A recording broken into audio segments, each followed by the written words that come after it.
The thing is, though, I'm a Moroccan diplomat, which implies that I don't fall under that jurisdiction. And Mr. Harper, it appears, let's take a look here.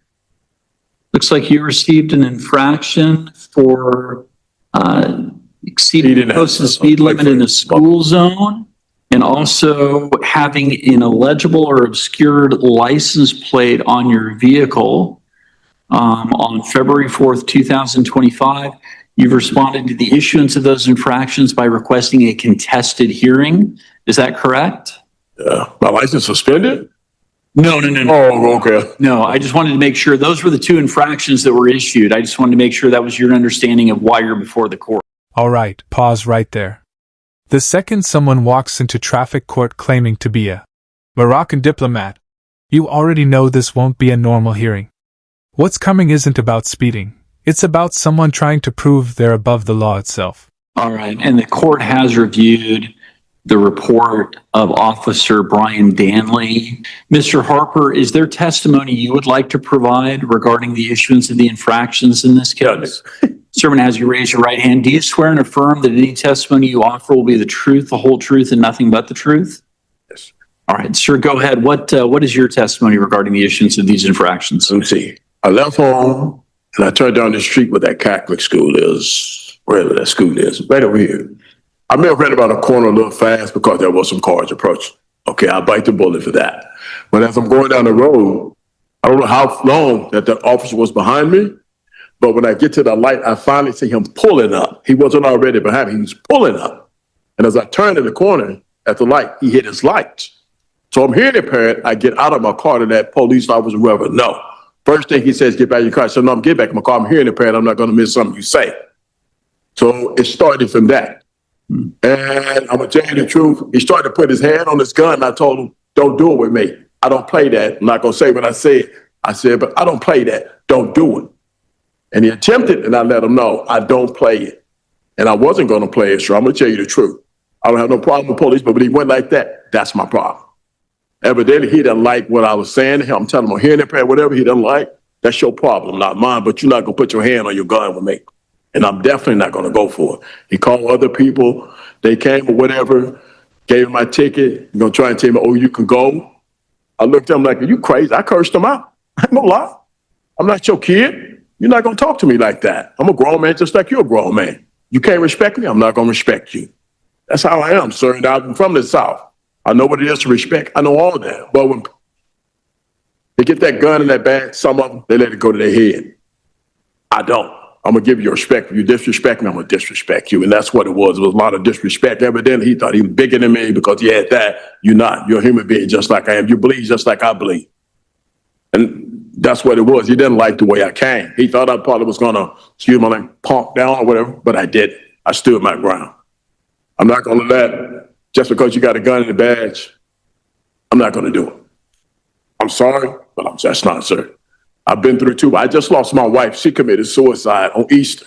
So there's a lot of things that go, and I don't need that stuff like that. And at this time, that didn't happen, but there was things going on. I tried to be cordial. When I got out of my car, I'm hearing impaired. I'm hearing impaired. You say something to me, I'm going to miss. And I'm not going to, by you saying something to me, I miss it, I go to jail. And that's what happened. For me, that's what happened. I don't know what he put in his report. I don't know. But that's what I did. Like I said, I may have been speed. I'll bite the bullet for that. But if he puts something else in that report, I'll fight it till the day I die. Mr. Danley, I'll tell you, or Mr. Harper, excuse me, I'll tell you, there's none of that in the report. The only thing that's in the report is him saying he saw. My whole point is, I'm not trying to interrupt you. Okay. I know I turned the corner, okay? Yeah. Now, if I went through that street fast like that, why did he just not come up behind me when I got to that light? Yeah. And then I looked in my mirror. I see he was approaching me and he got behind me. Then he hit his lights as I turned to their Wendy's and he stopped me in that parking lot. What about the, you were also cited for having an obstructed license plate. Tell me about the the license plate cover on your vehicle. Oh, yeah, that's Does it make it, about my license. does it make it? That was taken off. I took that off my car because I didn't want no more problem. Now that's taken off, okay? Okay. So I knew that because I know it's a secondary offense, but if they stop you, they can get you for it.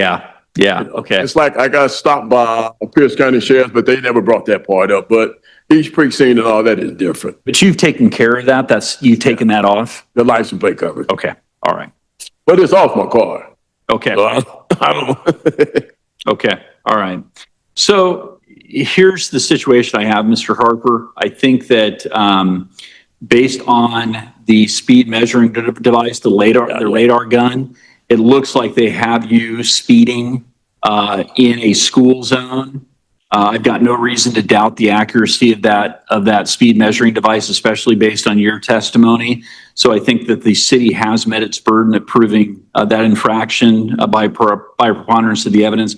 Mr. Harper's moment is raw and real. You can feel the pain behind his words.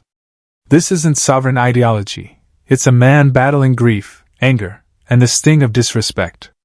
Still mourning his wife's suicide, he faces the court with honesty, even owning his mistakes. I'll bite the bullet for that.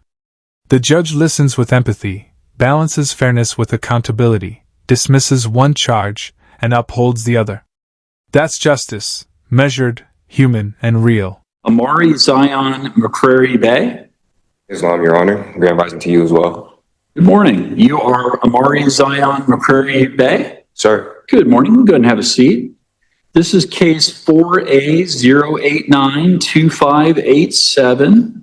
Mr. McCrary Bay was issued an infraction for operating a motor vehicle in excess of the posted speed limit, 11 to 15 miles per hour over the posted speed limit on December 11th, 2024. And let me take a look here. It does appear that Mr. McCrary Bay has a perfect driving record. And so it does appear that you are eligible for a deferral, if that is something that you are interested in. You have responded to the issuance of the infraction by requesting a contested hearing. Is that how you would like to proceed this morning? Yes, sir. Now enters the next case, and instantly, the energy shifts. Amari steps up, and you can tell this isn't a typical defendant. His tone, his words, his attitude, everything signals that this hearing is about to break from the norm. And I'm not Catholic or Baptist. I'm a Moroccan national, so Yes, sir. if it's all right, could I put my hand over my heart and say, Yeah, that's fine. I just need you to affirm that whatever you tell the court will be the truth, the whole truth, and nothing but the truth. yes, sir. What testimony would you like to offer the court regarding the issuance of the infraction in this case? First of all, on that morning, I was not driving. Driving implies that I was doing business or commerce. At the time, I was traveling because I was going from home to school, which is Clover Park Technical College. When he had pulled me over, it was over there by Clover Park, but there's a street where I had taken a left, and that's where he had pulled me over at. And he said I was in the school zone going 10 or 15 over, but I had already where I had turned is already past the school zone, and the speed limit for that was 35, and that's when I had went 35, which was after the speed limit sign. And Mr. McCrary Bay, is there any additional testimony you'd like to offer at this time? This is pure sovereign citizen doctrine. Keywords like traveling, commerce, and personal property rolled into a belief that magic words can nullify the law. But reality doesn't bend to vocabulary. What's striking is his calm confidence, his absolute conviction that he's untouchable. Yet in this courtroom, conviction meets consequence, and the law isn't buying a word of it. No, like driver's license, which you don't need a driver's license to do travel. You only need the license to do commerce. And the pretextual stop is because he gave me a citation for the traveling part, but he didn't give me a citation for the ID. All right.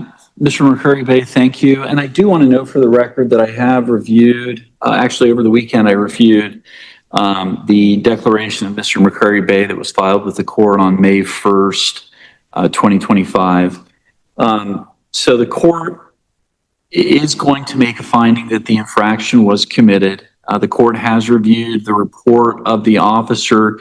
It does appear that the officer was utilizing a speed measuring device that was properly certified and calibrated at the time that it captured the speed of the vehicle being driven by Mr. McCurry Bay, or as Mr. McCurry Bay indicates, that it. Once again, I wasn't driving, I was traveling at the time, and I wasn't operating a vehicle, I was operating my personal property. Correct. And so Mr. McCurry Bay has used the verbiage traveling and operating his personal property. The officer is using the verbiage driving and motor vehicle. I understand that Mr. McCurry Bay uses different terminology to describe that phenomenon. I respect that. But it does appear that the speed measuring device that was being utilized by the officer was in good working order at the time of the issuance of this infraction and did record that personal property, or what the officer refers to as the vehicle. The judge's tone here is masterful, respectful, patient, yet unshakably firm. No mockery, no ego, just pure control. He calmly translates Amari's fantasy into real legal terms and dismantles it point by point. This is where professionalism meets power. The courtroom grounded in law while capes burns itself out. The thing is, though, I'm a Moroccan diplomat, which implies that I don't fall under that jurisdiction. And under that standing for diplomacy or for diplomatic immunity, if you are seeking exemption from this court's order, that would need to be taken up diplomatically with the United States Department of State. And there it is. The ultimate sovereign citizen power move, claiming diplomatic immunity. I'm a Moroccan diplomat, he says with a straight face. It's the peak of courtroom delusion, where fantasy collides head-on with reality and logic doesn't even flinch. Okay. And the court has signed that order. And Mr. McCurry Bay, I'll ask you to come forward and we'll get you a copy of the court's order. Quick question is, would there be a chance for a deferment if possible?